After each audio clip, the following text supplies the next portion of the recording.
First, we must say that we are very thankful for getting invitation to come to Utah and to see the exhibition. It has been a great experience for us.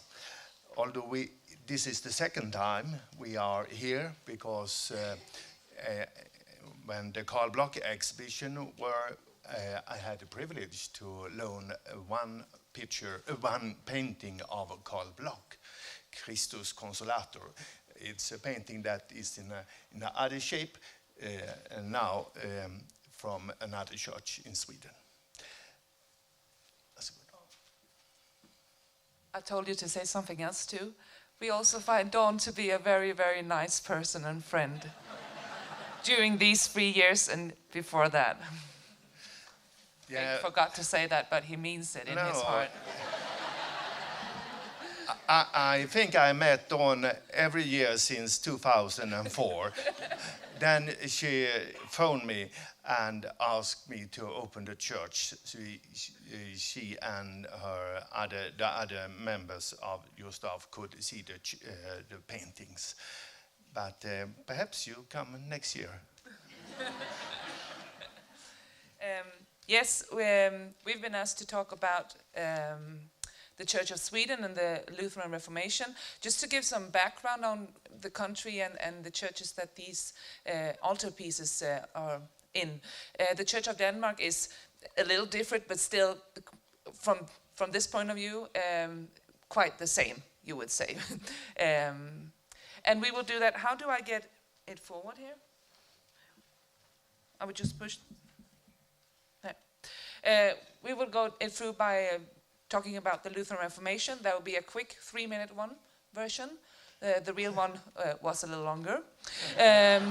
We will say something about the different Lutheran doctrines that have been important to the Swedish church, and I would say to the Danish, I suppose, too. Otherwise, Rasmus will say something very different. We would say something about the Church of Sweden today, because we noticed the last time being here that seeing another church, hearing other people talk, a little like you said, it makes you start thinking about yourself. What do I come from? What are my roots? Why do we do this? How do we do this? And it doesn't make me less myself and my tradition. It makes me more myself and my tradition, because it goes deeper into me in some way, reflected in the other. And then we would talk about just a little bit about the Church of Sweden tomorrow, some challenges for our church. I suppose all churches have different challenges in the future. Yeah? Yes, the Church of Sweden is an old church, really.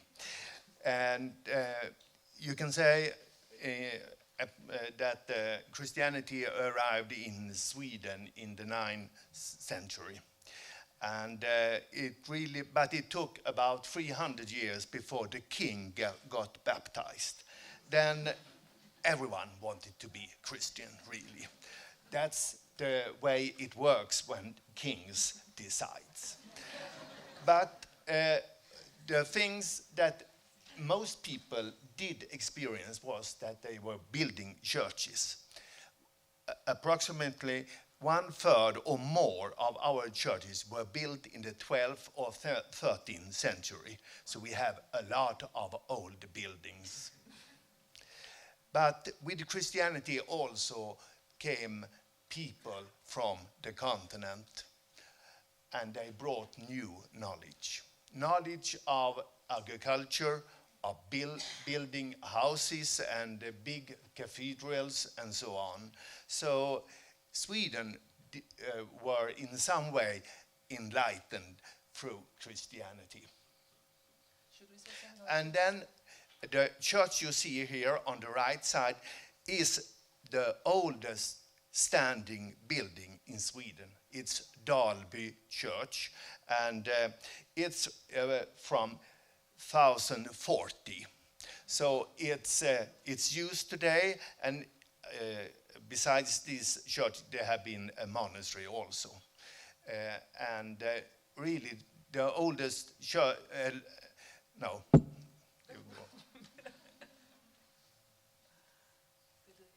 Yes. the Reformation was not a work of one person. It was many persons, intellectual in Europe, that did not, that did criticize the Roman Catholic Church. There were Luther, there were Calvin and Zwingli, and there has been reformers before, but most of them has been burned, of course. Martin Luther was a German. He was a well-educated and professor. He did read both Hebrew and Greek, and he could criticize the Roman Catholic doctrines and church for not listening to the Bible. And what did Martin Luther do? Of course, an important positive was that other German, Wittenberg, has made a good learn to print, and Martin Luther did write books, and he printed them, and he could criticize the Pope in every church in Northern Europe, and he did that. And Martin Luther was a professor, and he did teach also priests coming from Sweden and Denmark and Norway and other countries, and his doctrines spread very fast.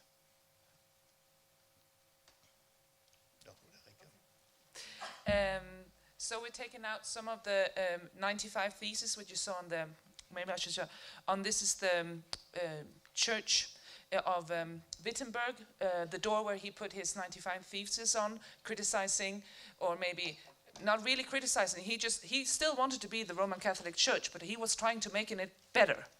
It didn't really go the way he had planned, but does to many people.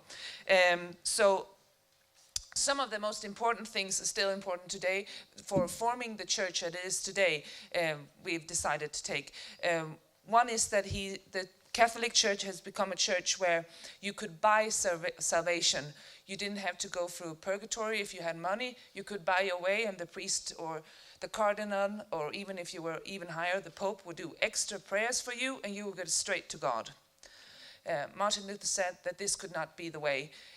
Getting to God would be by faith alone.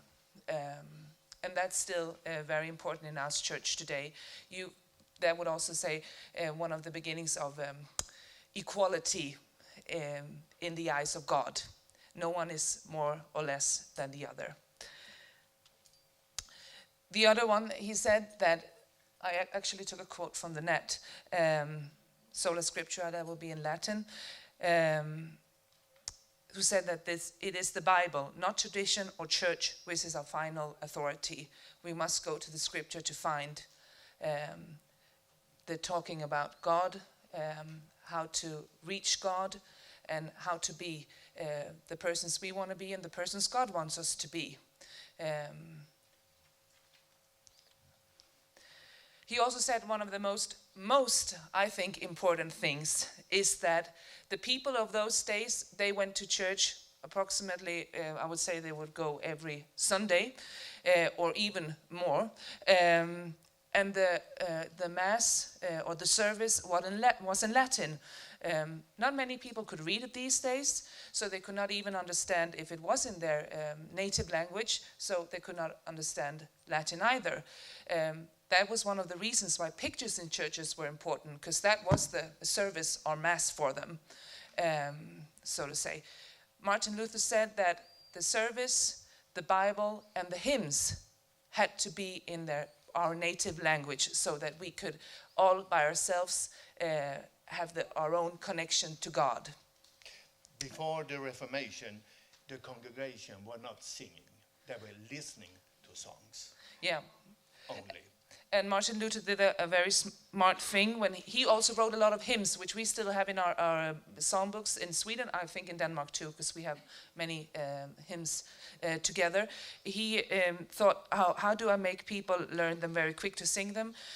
He would make songs out of drinking singing. So when they went to the pub to drink beer, they had a song for drinking beer. He would take that song and make a Christian text to it, so they would know it straight away. That's a way of changing what people would do from the pub to the church.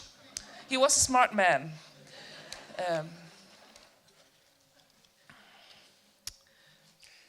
Who should decide over the society? Should priests and bishops or archbishops, cardinals decide what's good in the society? That was what the Roman Catholic Church really wanted that time. Or should the kings and emperor decide over the church? This was something that were discussed in Europe at that time. And Luther, he thought that the priests and bishops and cardinals should not decide anything in the society. They had a king and other authorities they should decide. And in the society, the priests and the bishops and the cardinals should be like just one person, a layman. And this, of course, is in theory, because when the Reformation really did happen, the king made him the most powerful person in the church. At least the Swedish one, we don't know about the Danish one, really? Oh, yes. Oh, yes. Luther also said empowerment of the individual's relationship with God. By that, he meant that there should be a common priesthood. You should have priests. You need someone to be responsible for how we do the service, but there is also a responsibility with every layman for their own relationship with God. So you didn't have to have a pope to get to God, or a priest, or the individual person, a man, woman, or child, has their own relationship with God. Very much which I think many would recognize today. Yeah. In some way, most of the Roman Catholic doctrines, they were accepted by the Reformators, but some changes did happen, of course. The sacraments, 7 in the Roman Catholic Church, like baptism, confirmation, communion, confession, marriage, priesthood, and the last rites. Yes, they were not ordered by Jesus Christ that we should have all these. Luther could only find 2 in the New Testament. That's why we have baptism and communion as our sacraments. The Bible must give the answer, not tradition. That was the main Lutheran doctrines that we would go through. Now let's talk something about the Swedish church today. This is 2 of our bishops. We have 13 bishops. I had to think there for a while. The man on the lower front is our archbishop. In Sweden, we are a little more Catholic than Danish. We kept some of it. So we have an archbishop. That's Anders Weirid, our archbishop right now. And in the summer, it will change. We will have Antje Jacqueline, our first female archbishop, which I think is kind of historical, both in Sweden and in Lutheran churches. I just did a fact file of the Swedish church. It will be approximately 1,100 years old. We have 6.5 million members. Sweden's population is right now 9.6 million, so we're quite a little country, but we are bigger than Denmark.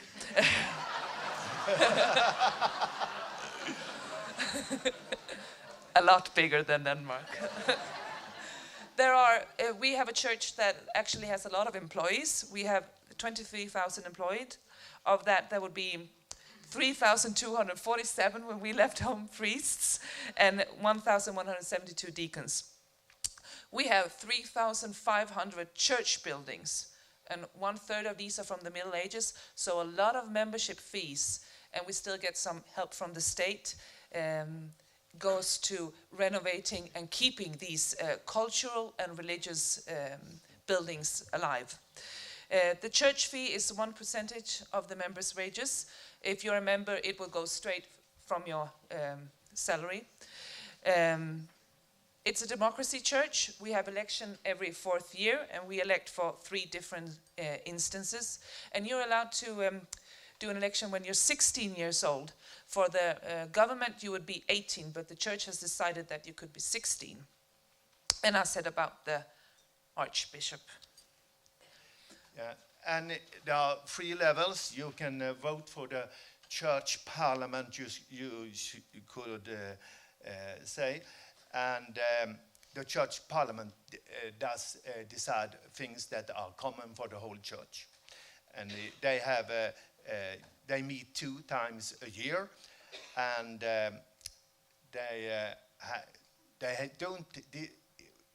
every church, our church have 3 levels, so that the national level should not decide what the local level should do. So they are little fighting each other. Then we have the diocese, where the bishop is the supreme, and the bishops is important in our church because it is an episcopal church, and the bishop, for example, decide who will be priest or not, or deacons and so on. And at the lower level, where the congregation are, you also elect people, laymen, to sit in the board and decide what you should do with the churches, with the church fee, and so on. And we have in Sweden 894 congregations. Oh, we can go back. No, I did it wrong. Yeah, and you see at the right, you see what we in many churches have, serious pastorum. You can see how long time we have a record that we have had a priest in this church. And this is from one church from the 16th or 17th century. They have the names and the years they were in duty. And if you go out to see the movies of Löderup or Hörup, you would see Maria's name on one of these. I saw it on the film yesterday. We thought to give a more impression, I've created a typical Swedish congregation. There will approximately be 6,000 members. You have 3 priests. Oh, they will have 3 church buildings. Some would have service every Sunday, all 3. Some would do a 3rd Sunday in each one. Some will have made it in another way. At some congregations, they even have up to 7, 8 churches, and no people live there anymore. As Bengt said, that we were building a lot of churches when people lived on the countryside, and now they live in cities. Anyway, they would be employed, the people working at the church. You would have 3 priests. One of them is a vicar, will do more administration, organization work than the rest of the priests. You have 1 deacon. A deacon in our church is someone who works with social work. Could be elder, lonely people, could be children who need jackets when it's winter, and everything in between. You would have 2 church musicians. Every Sunday we have church in our service from often, or for baptism or marriage or funerals, who play the organ. You would also, in many congregations, have a pedagogue, a teacher. We have a special education for that. It could also be a school teacher some places. It depends on what's in the congregation, really. You would have 1 economist attendance to do wages and do fees for funerals. Around our churches, the graveyards are around them, not as here they would be separate from the church buildings. And you would have 1 desk clerk, somebody who answers in the phone and talks to people who comes. And the most people who work in congregations are caretakers or park workers for the graveyards. I don't know if you've been to Sweden. When we've been with our friends around showing them some of Skåne, they always say, oh, the churchyards in Denmark and Sweden are so fantastic, wonderful, nice, and very well kept. So that we take pride in, I would say. When we used to say that we have 4 different things to do in the church. It's to church service or high mass, mission, and social work and teaching. When we talk about what is the church, vad heter uppgift? What the church should do. Yes, Yeah. so we talk about this. And I think it's very easy for us to say that before, mission was always something in Africa and Asia and so on, but mission nowadays is also at our homes, in our local community, because there are many nowadays that does not really know Christianity. I don't know if you should say something about the pictures. We have two ordained employed or ordained services in our church. It would be priest and deacon. The priest would have black shirts and the deacon would have a green shirt. And they will also have this wonderful cross round with the dove on, always hanging around, so you would know one. The one around is our this year's official. We are in Lent now until Easter, so we collect money for international work, and this is this year's Please Give note. And I should talk about some challenges for tomorrow. The picture here is from one confirmation when you're 14 years old. 30%, we also lose there, 30% of the baptized or of our members get confirmated. 40 years ago, that would have been 80%. So we lose quite a lot there, which is one of the challenges. How do we get the youths to be interested into being confirmated? That will be a one-year course, and then there will be a special church service in that. It's also in Sweden, we have new challenges in living in a multi-religious society. That would be something Americans would have done from the beginning. For us, this is new. We have a lot of people coming into our country with other religions. How do we interact with them? Do we find our things that we are the same in, or do we find our differences? There have been different kind of ways of doing this. It's a challenge.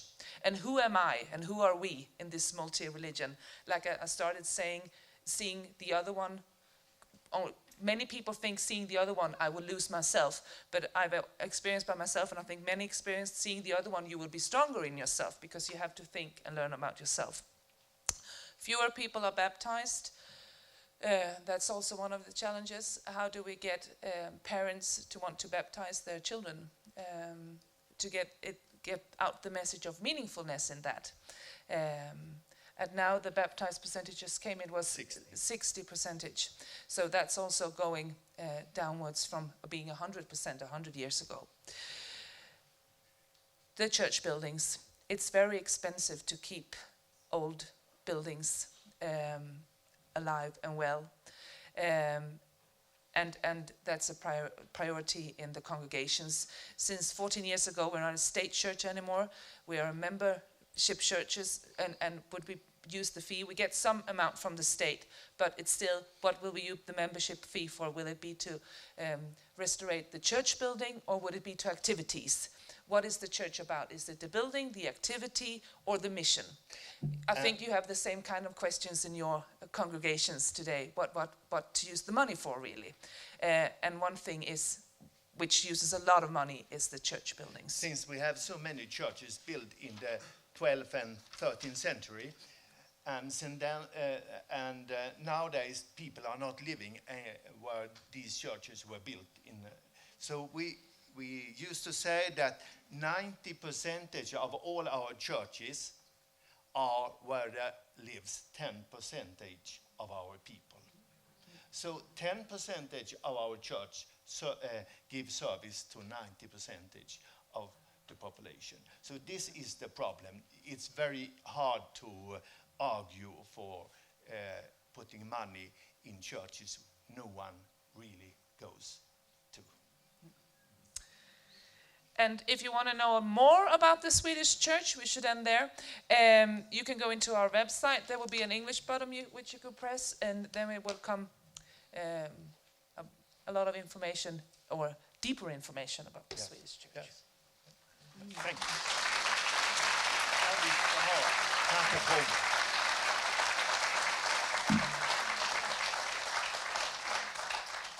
Questions for Bengt and Mathilde? Yeah.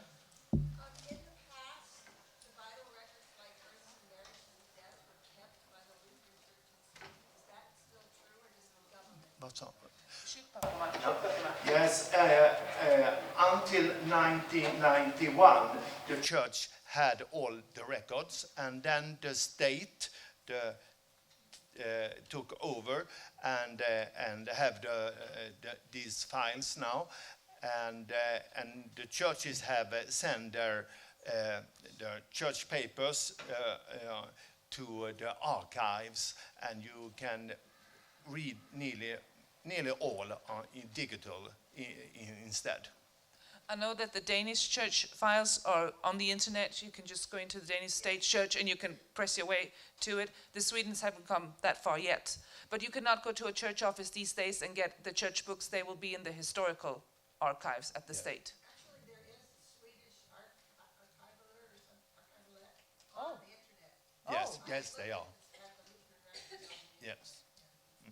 Something new for us. Yes, please.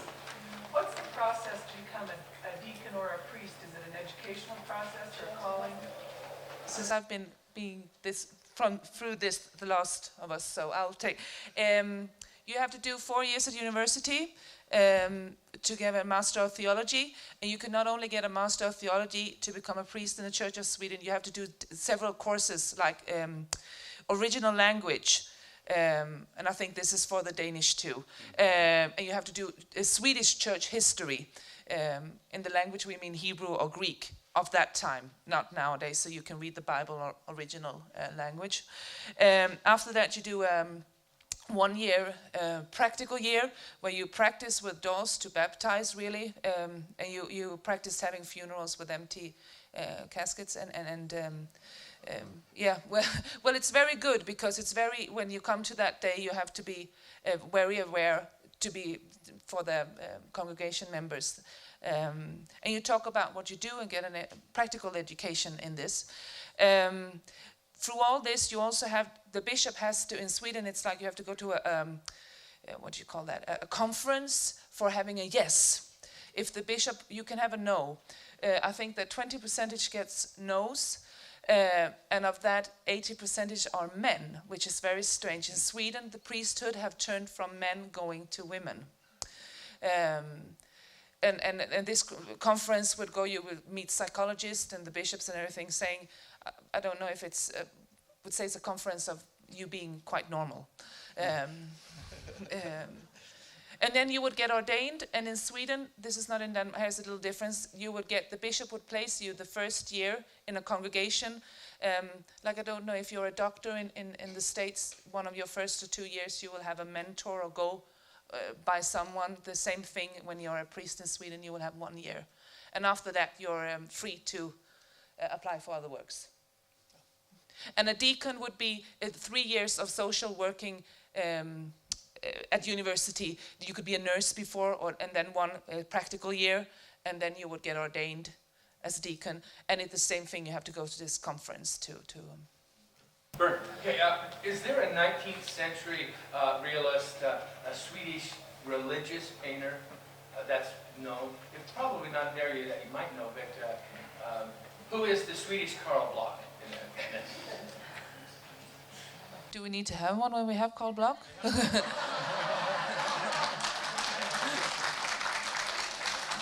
Det går.